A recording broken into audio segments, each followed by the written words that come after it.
Iran और पाकिस्तान का जो चैनल है, we have never seen in the history कि डिप्लोमेटिक चैनल इतना इफेक्टिव काम कर रहा हो। प्राइम मिनिस्टर साहब पहले गए, उसके बाद फील्ड मार्शल ने 3 चक्कर लगाए। ईरान को फिक्र नहीं होनी चाहिए जब पाकिस्तान इस मुआहदे के अंदर बैठा हुआ है। Hormuz will remain sticking point जब तक ये क्योंकि यही एक लीवरेज है ईरान के पास।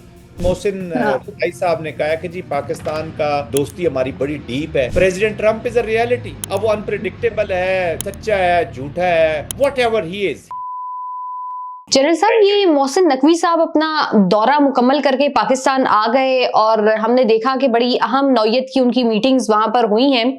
क्या मैसेज कन्वे हुआ होगा इस मीटिंग के दौरान, और आप क्या देखते हैं कि किस हद तक पुश किया गया होगा कि मुआहिदे का एक रीन्यूअल जो है हम देख सकेंगे आइंदा आने वाले कुछ दिनों में? जी, thank you very much for the kind invite. देखिए अरीज, जो मोहसिन नकवी साहब हैं वो इस वक्त एक बड़े इंपॉर्टेंट मैसेंजर कह लें, मैसेंजर है बिटवीन ईरान और जो मेन कंडुएट पार्टी है, that is Pakistan as a mediator.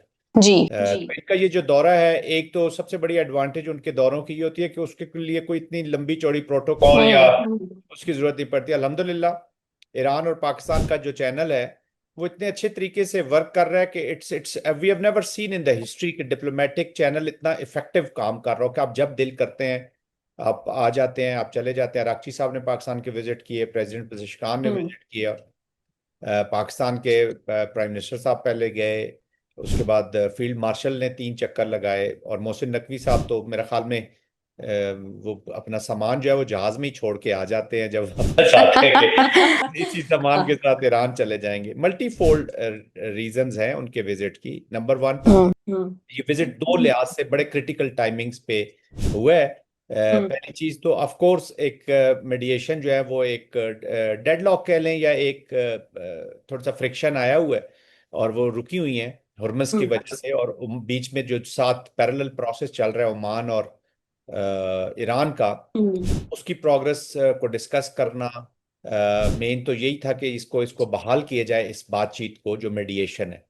उसके अलावा जब पाकिस्तान ने डिफेंस पैक्ट किया टर्किया और सऊदी अरेबिया के बाद, तो बहुत सारे स्पॉयलर्स ने और कुछ हार्ड लाइनर्स ईरान के अंदर से भी ने ये इस तरह की कमेंट्री की कि हम पाकिस्तान पे, क्योंकि इस वक्त देखें जो ईरान के अंदर साइकोलॉजिकल डोमेन को समझने की जरूरत है, इमोशन से ज्यादा। या जो वो कहते हैं ना, कब जब बंदा कोई बहुत जख्मी हो, गुस्से में हो या नाराज हो, या बहुत ज्यादा खुश भी हो, हैप्पी भी हो, तो आपको असेसमेंट्स नहीं करनी चाहिए, because that's not the natural flow जो चीजों का आ रहा होता है। अगर आपने का मुआहिदा सऊदी अरब से हुआ, तो अगर ईरान से 10 लोगों ने कमेंट्री की तो 7 ने उसके हक में की होगी और 3 उसके खिलाफ भी करेंगे।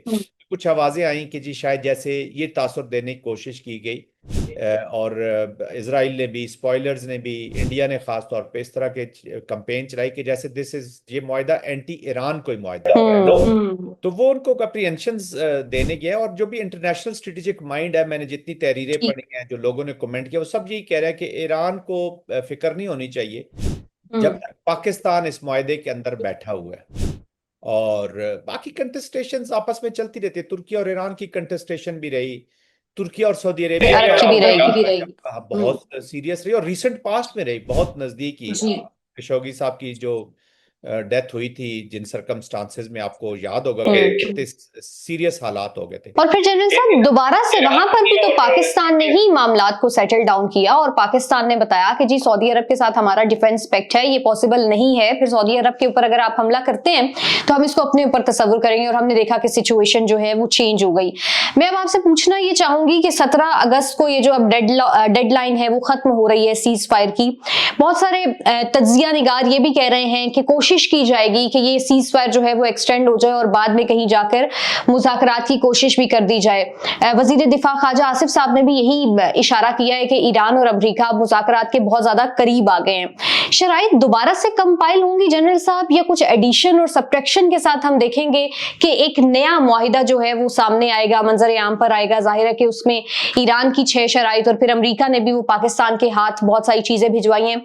आप इसको किस शक्ल में देख रहे हैं? अगर आप ईरान की इन 6 जो रिक्वायरमेंट्स हैं या जो शराइत उन्होंने रखी, कंडीशंस जिसको बोल दें, जो कंडीशंस उन्होंने रखी हैं, उनको देखा जाए तो वो मोर और लेस वही हैं जो मुआहिदे के अंदर ऑलरेडी मौजूद है। उनके मैकेनिज्म्स के ऊपर या उनके रियलाइजेशन के ऊपर इश्यूज हैं। ईरान चाहता है कि अप फ्रंट कुछ ऐसे जेस्चर अमेरिका करे कि जिससे उसको यकीन हो कि they are sincere in whatever has been agreed upon. और वो उन्हीं के इर्द गिर्द घूम रही हैं। सीज फायर की बात हो रही है, yes cease fire is required. Iran को मुस्तकबिल में धमकाया ना जाए, कोई इसके ऊपर वॉर ना मुसल्लत की जाए, वो उस मुआहदे में मौजूद है। जी फ्रोजन एसेट्स अनफ्रीज किए जाए अप फ्रंट, वो उस मुआहदे में मौजूद है किसी न किसी शक्ल में। कंपनसेशन की ये बात करते हैं, वॉर की दी जाए तो वहां पे ऑलरेडी कंस्ट्रक्शन के नाम से क्या ले $300 बिलियन का जिक्र है। तो more or less the mother document will remain the same.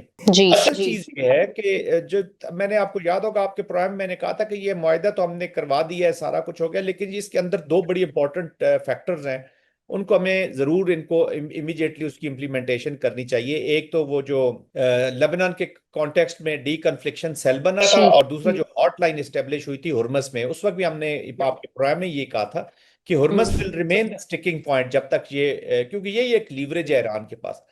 तो मोर और लेस वो मदर डॉक्यूमेंट वही रहेगा, ये बात वहीं से चलेगी। जहां तक सीज फायर का ताल्लुक है तो I think they both have had enough. अभी देख रहे हैं अमेरिका के अंदर भी वॉर, जिसको वो 3 से 4 दिनों की वॉर कह रहे थे, उस एनवायरनमेंट में जिसमें प्रेसिडेंट ट्रंप का पॉलिटिकल स्टांस क्या है कि जी हम फॉरएवर वॉर्स में से निकालना चाहते हैं, जी जी हम पीस की तरफ जाना चाहते हैं। तो वो उनके जो मेगा का कॉन्सेप्ट है या अमेरिका फर्स्ट का जो कॉन्सेप्ट है या जो एंटी वॉर कॉन्सेप्ट है, उसके बिल्कुल अपोजिट ये चीजें होती हैं। हाँ एग्जैक्टली 28 फरवरी से शुरू हुआ है और हम तकरीबन 13-14 अगस्त पे पहुंच गए हैं।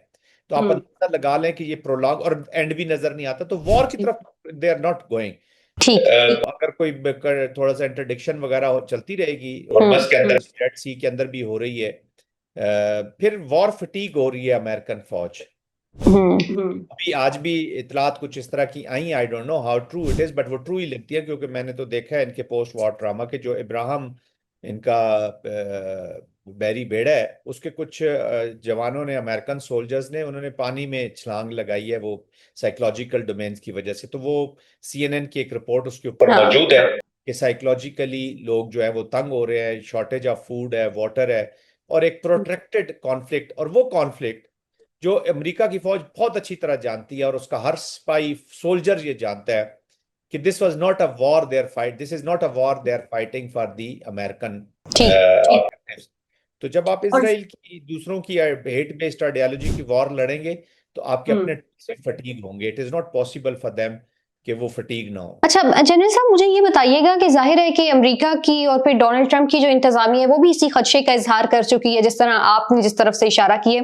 लेकिन एक सवाल जिस पे मैं आपका कमेंट लेना चाहूंगी वो ये है कि ईरान के अंदर भी हम डिफरेंसेस देखते हैं। जिस तरह अराक्ची साहब हैं या कोलिबॉफ साहब हैं, वो कहीं जाके गुफ्तगू करते हैं, इवन जो उनके प्रेसिडेंट हैं, तो हम देखते हैं कि पासदाराने इनकलाब का जो रवैया है वो थोड़ा नहीं बहुत डिफरेंट हम देखते हैं। तो कहीं ना कहीं ऐसा आपको महसूस हो रहा है कि पाकिस्तान के लिए विद इन ईरान ही दो ग्रुप्स के साथ डील करना थोड़ा मुश्किल सा हो रहा है? अच्छा, let's arise being a Pakistani, let's not take burden of their complex system and let's not take burden of their fractured exactly let there be no doubt कि उनका पॉलिटिकल माइंडसेट डिफरेंट है, IRGC जरा थोड़ा डिफरेंट सोचती है। लेकिन मुझे positive थोड़ा सा ये लगा कि जब मोहसिन नकवी साहब मोहसिन रजाई साहब से मिले हैं, दोनों मोहसिन बैठे आपस में, तो मोहसिनीन के जो आवाजें आ रही हैं वो बड़े इंकरेजिंग हैं। आई मीन मोहसिन रजाई साहब ने कहा कि जी पाकिस्तान का दोस्ती हमारी बड़ी डीप है। जी जी प्रेसिडेंट पेजेशकान उससे पहले इकोनॉमिक जो पाकिस्तान की आपस में ट्रेड और ये चीजें हो सकती है उसका वो ऑलरेडी इशारा कर चुके हैं।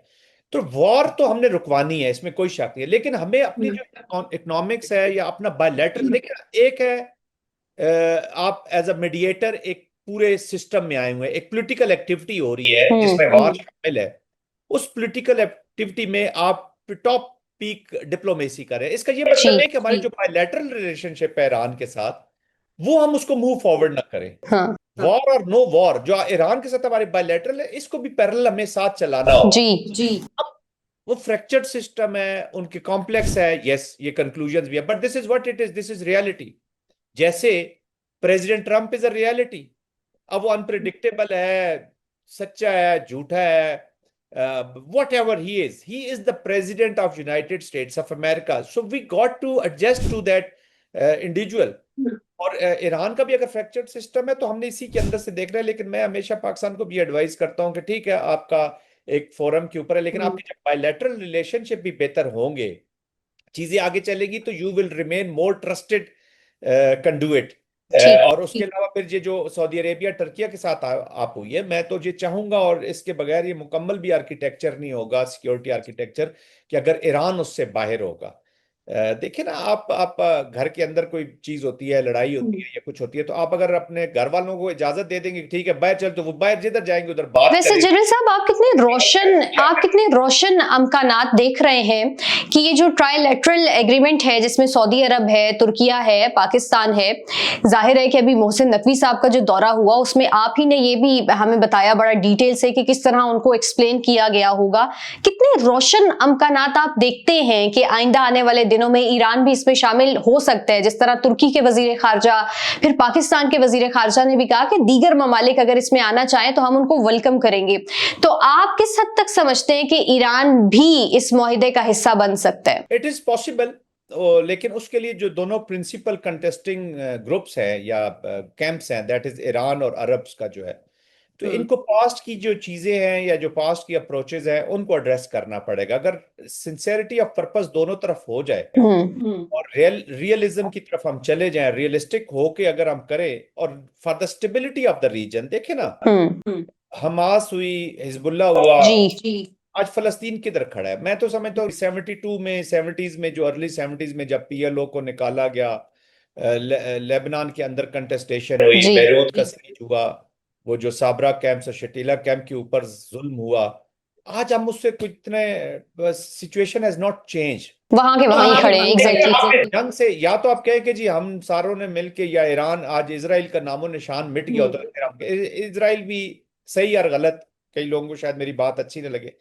बट एक रियल ऑन ग्राउंड खड़ा एक मुल्क है जी, उसके साथ दुनिया भी खड़ी है, इतना भी आइसोलेटेड नहीं है। आइसोलेटेड हो रहा था अपने जुल्म की वजह से। अगर हम इस वॉर को लॉजिकली एंड की तरफ ले जाते हैं, पॉलिटिकल स्टेबिलिटी आती है, तो आपको ये इब्राहिम अकॉर्ड भी समुंदर के बीच में डूबता हुआ नजर आएगा, और इनकी ये जो मिलिट्री कोरिजन और ये भी समुंदर में डूबता रहेगा। अगर अरब और ईरान का कंटेस्ट और लड़ाई जारी रही और ये जिद्दें इनकी खत्म ना हुई और ना खत्म हुई, तो फिर इसराइल को हम फैलता हुआ और बढ़ता हुआ देखेंगे, और पूरे रीजन के लिए जाहिर है कि वो बहुत बड़ा खतरा है। देखिए ना, 90,000 लाखों की शहादतें हैं, बच्चों की तादाद गिन लीजिए।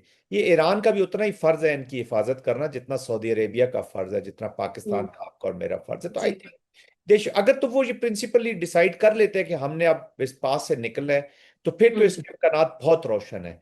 अदरवाइज वही क्या, नो वॉर नो पीस, और एलूसिव ही रहेगा peace, that is a very dangerous. ठीक। और जनरल साहब, हम सब ने, जाहिर है कि खत्ते के जितने भी ममालिक हैं उन सब ने मिलकर इजराइल को हराना है और भारत के अज़ाइम को जो है वो नाकाम बनाना है। तो ऐसे में आप देखते हैं कि एक मतलब आप यही जिसका अगर आप इजाजत दीजिए, जो आपने फिक्रा कहा, हमने किसी को नहीं हराना, हमने स्टेबिलिटी और पीस को जितवाना है। लेकिन जाहिर है कि उनके अज़ाइम ऐसे हैं ना जनरल साहब के, वो जिस तरह से हमने देखा है कि इंसानियत का जेनोसाइड हो रहा है, मुसलसल हो रहा है और वो नहीं रुक रहा है, उसके लिए फिर काविशें और कोशिशें तो सबने मिलकर करनी है। अगर तुर्किया, इन अज़ाइम का जो हल है ना, वो यूनिटी में है। एग्जैक्टली। तो मैं इसी तरफ आ रही हूँ जनरल साहब कि पाकिस्तान के इस हवाले से कोई कोशिश कर सकते हैं कि ईरान को समझाया जाए और दीगर तमाम मामलात भी ईरान के सामने रख दिए जाएं कि आप इस एग्रीमेंट का हिस्सा बन जाएं, ताकि हम मिलकर इस खित्ते के लिए पीस लाने में अपनी अपनी काविशें, अपना अपना हिस्सा जो है वो डाल सकें। देखिए, अभी हर चीज की एक एनवायरनमेंट होती है और एक टाइमिंग्स होती है रीच, ऐसा नहीं होता डिप्लोमेसी के अंदर के एक वॉर चल रही है। ईरान के जो रिस्पॉन्सेज हैं, वो जितने भी अमेरिकन एसेट्स हैं वो उस रीजन में जहाँ पड़े उन मुल्कों पे जा रहे हैं, बहरीन में, कुवैत में, कतर में, सऊदी अरेबिया में। इस वक्त एक वॉर कंडीशन, इस वक्त आई डोंट थिंक सो कितनी आइडियल एनवायरनमेंट है कि इस टॉपिक के ऊपर ज्यादा बात की जाए। इनिशियली रिस्ट्रेंट लाया जाए, ये कोशिश पाकिस्तान कर रहा है और ये हुआ भी है, ऑन ग्राउंड भी ये चीज हुई है कि पाकिस्तान अरब वर्ल्ड कह रहा है कि आप रिस्ट्रेंट करें, और बड़ा स्ट्रेटेजिक रिस्ट्रेंट दिखा रहे हैं, ये अप्रिशिएट उनको करना चाहिए। और ईरान को कह रहा है कि आप एंगेजमेंट ना खत्म करें, और एंगेजमेंट ईरान भी खत्म नहीं कर रहा। तो गुड थिंग इज, पॉजिटिव इस पूरे के अंदर ये है कि पाकिस्तान इज बीइंग लिसन्ड। जहां तक मुआहदे का ताल्लुक है, वो I think we are jumping little early to that. मैं जाती तौर पे समझता हूँ, ख्वाहिश तो हम सबकी बुरी है, ख्वाहिश तो बहुत होती है, तो मेरे ख्याल में अगर मुर्गी सरवाइव कर गई और हम इंशाल्लाह सोने के अंडे उसमें से निकाल लेंगे, ये ना हो कि इंशाल्लाह ऐसी ऐसी चीजें हो जाएं ग्राउंड के जो डेंजरस हो जाएं, तो इसलिए संभालना मुश्किल होती है। हाँ, तो टाइमिंग्स होती है। Pakistan is trying to create those conditions and environment in which such thing can be implemented, और ये होगा इंशाल्लाह। ठीक, बहुत शुक्रिया जलील साहब आपका। आप लोगों से मुलाकात होगी नेक्स्ट। अपना ख्याल रखिए। अल्लाह हाफिज।